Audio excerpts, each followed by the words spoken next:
Everyone welcome back to another video. আমি আবারও একটা নতুন রান্না নিয়ে চলে এসেছি। তো রান্নাটা এবার হচ্ছে খুব ইন্টারেস্টিং। আমি আইটেমটা বলবো না, আপনারা শেষ অবধি ভিডিওটা দেখলে বা পুরো রেসিপিটা দেখলে বুঝতে পারবেন। খুব একটা বেসিক আইটেম, কিন্তু সেটা দিয়ে একটা ইন্টারেস্টিং রেসিপি আমি বানাবো। তো চলুন আমরা রান্নাটা দেখে নিই। তো পটলের টিক্কি বা পটলের কাটলেট বানাতে আমাদের প্রথমেই লাগছে এখানে 9খানা পটল নিয়ে নিয়েছি।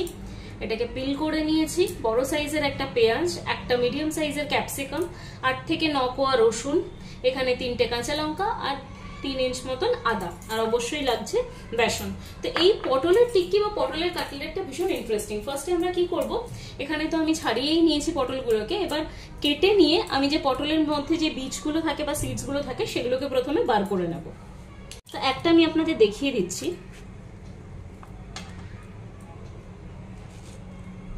এইভাবে কেটে নেওয়ার পরে এই যে সিডগুলো থাকবে সেটা জাস্ট হাত দিয়ে বার করে নিয়ে স্কুপ করে চামচে বা হাত দিয়ে, যেটা দিয়ে সুবিধা হবে, বের করে ফেলতে হবে। কারণ কি এটা যেহেতু টিক্কি বানাবো বা কাটলেট বানাবো, খুব ইন্টারেস্টিং একটা রেসিপি, কিন্তু খেতে খুব ভালো হয়। তাই এখানে এই সিডগুলো মুখে পড়লে অতটা ভালো লাগবে না। তো এরকম করে আমি একে একে সবকটা পটলের এই সিডসগুলোকে বার করে নেব।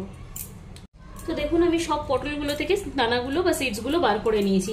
যেই পটলগুলো একদম কচি সেগুলোর কিন্তু দরকার নেই করার। এবার এটাকে আপনারা মিক্সিতে একবার জাস্ট ঘুরিয়ে নিতে পারেন, বা চপার থাকলে ফাইনলি চপ করে নিতে পারেন, বা গ্রেটও করে নিতে পারেন। তো আমার কাছে এখানে চপার আছে, আমি চপারটা ইউজ করে এটা গ্রেট করে নেব।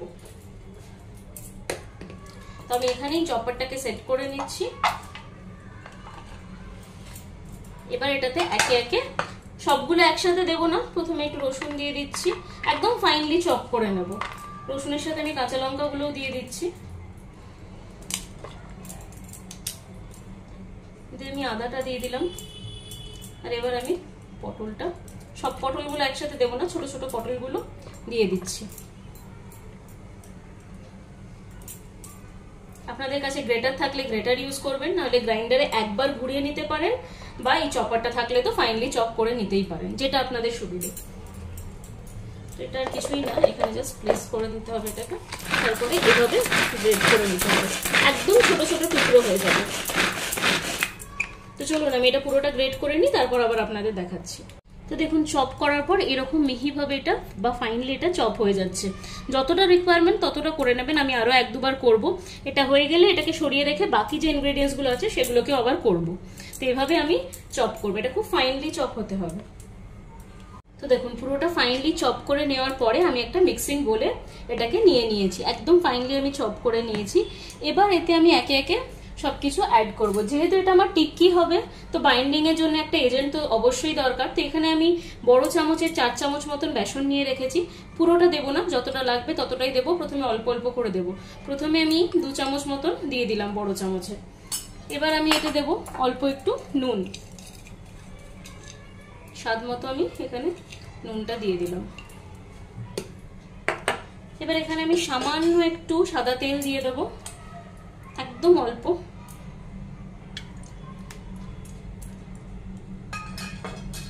দিয়ে এটাকে ভালো করে মিক্স করে নেব।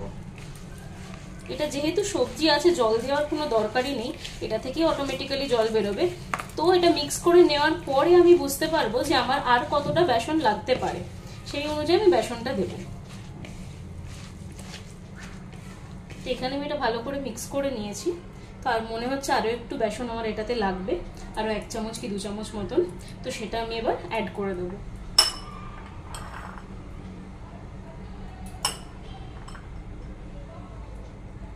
আবারও ভালো করে মিশিয়ে নেব।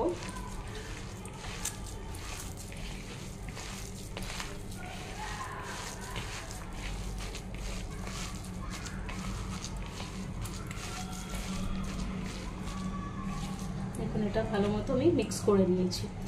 এবার যদি আপনারা এটাকে যখন টিক্কির শেপ দিতে যাবেন তখন যদি মনে হয় একটু জল মতন বেরোচ্ছে বা জল জলে আছে, তখন আর একটু আপনারা বেসন অ্যাড করে দেবেন, সেটা আপনাদের কনসিস্টেন্সি অনুযায়ী।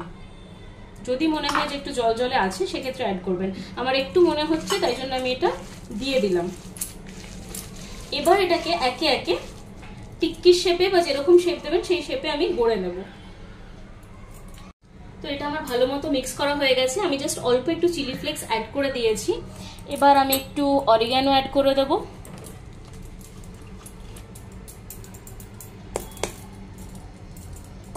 একদম স্লাইট অরিগানো আমি অ্যাড করে দিলাম, ফ্লেভারটা ভালো আসবে। এবার এটা আবারও ভালো করে আমি মিক্স করে নেব।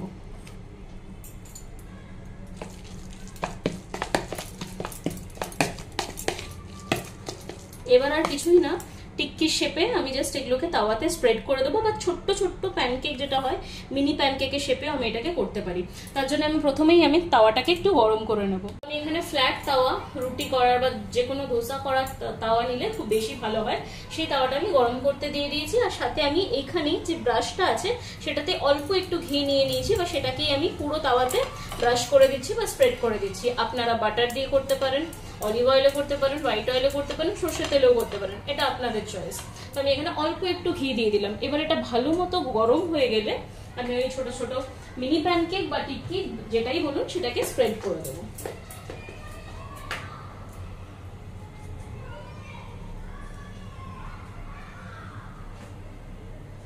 তাওয়াটা খুব ভালো মতো গরম হয়ে গেছে।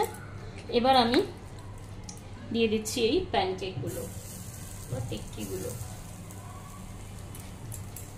হাত দিয়ে আমি স্প্রেড করে দিচ্ছি। তাওয়াটা কিন্তু খুব ভালো মতো গরম হতে দিতে হবে, যেহেতু এটা আমরা ডিপ ফ্রাই বা শ্যালো ফ্রাই কোনোটাই করছি না। যদি ভালো মতো গরম না হয় এটা কিন্তু উঠতে চাইবে না। তো একে একে আমি পুরো তাওয়াতে এটা স্প্রেড করে দিই ছোট ছোট ভাবে।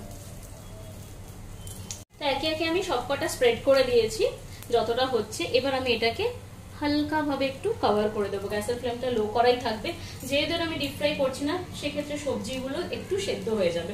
তো এটা কিছুক্ষণ করার পর আমি লিডটা সরিয়ে ফ্লিপ করে দেবো। তো এটা কিছুক্ষণ হয়ে গেছে, আমি লিডটা সরিয়েছি। এবার আমি একটা একটা করে একটু ফ্লিপ করে দেওয়ার চেষ্টা করব আস্তে আস্তে। প্রথমগুলো একটু উঠতে অসুবিধা হতে পারে, এটা তো মোটামুটি উঠে গেল। এইভাবে আস্তে আস্তে একটু করে নিতে হবে, যেহেতু খুব বেশি ফ্রাই নয় তাই জন্য উঠতে একটু অসুবিধা হতে পারে প্রথম লটটা, কিন্তু পরের গুলো থেকে ভালো মতো উঠে যাবে। তো এইভাবে আমি একে একে ফ্লিপ করে নেব সবগুলো। যেটা একটু টাইম লাগবে একটু হতে দেবো, তারপরে ফ্লিপ করব। তো একে একে এইভাবে কিন্তু আমি সবগুলোকে ফ্লিপ করে দিয়েছি, একটু ফ্লেমটা বাড়িয়ে দিয়েছি। আর এটা যেহেতু ডিপ ফ্রাই বা শ্যালো ফ্রাই নয় তাই একদম স্মুথলি উঠে যাবে না, প্রথম লটটাতে একটু প্রবলেম হবে। সেক্ষেত্রে এটা আপনারা ভাববেন না যে এটা উঠছে না কেন বা একদম ভেঙে যাচ্ছে, না সেরকম কিছুই হচ্ছে না। দেখুন ভালোভাবেই বোথ সাইড কুক হচ্ছে, তাই জন্য একটু টাইম দিতে হবে এগুলোতে। সেকেন্ডটা থেকে কিন্তু অটোমেটিক্যালি উঠে যাবে, এরপরে আমি যেগুলো দেবো সেটা কিন্তু অটোমেটিক্যালি উঠে যাবে। তো এগুলো আরেকটু হয়ে গেলে আমি তুলে নিচ্ছি, দিয়ে বাকিগুলো বানিয়ে নিয়ে আপনাদের সাথে একবারে দেখাচ্ছি আপনাদেরকে। তো দেখুন আমার পটলের টিক্কি বা পটলের কাটলেট কিন্তু একদম রেডি। এবার এটা আপনারা কেচাপ, স্যালাড বা অন্য কোনো চাটনি থাকলেও, যেরকম কোরিয়ান্ডার, মিন্ট চাটনি, এগুলোর সাথেও খেতে পারেন, এটার সাথেও খুব ভালো লাগবে। তাহলে দেখলেন আমি রান্নাটা কিভাবে বানালাম। তো আমি বানালাম হচ্ছে এটা পটলের কাটলেট বা পটলের টিক্কি। তো পটল হচ্ছে এমন একটা আইটেম যেটা আমরা সবজিতে ইউজ করে থাকি, ডালে দিয়ে থাকি, বা অনেক কিছুতে পটল, দই পটল হয়, অনেক রকমের রেসিপি হয়, অনেক রিচ আইটেম হয়, অনেক ভ্যারাইটি হয়। তো পটলের টিক্কিটা একটু অন্য ধরনের।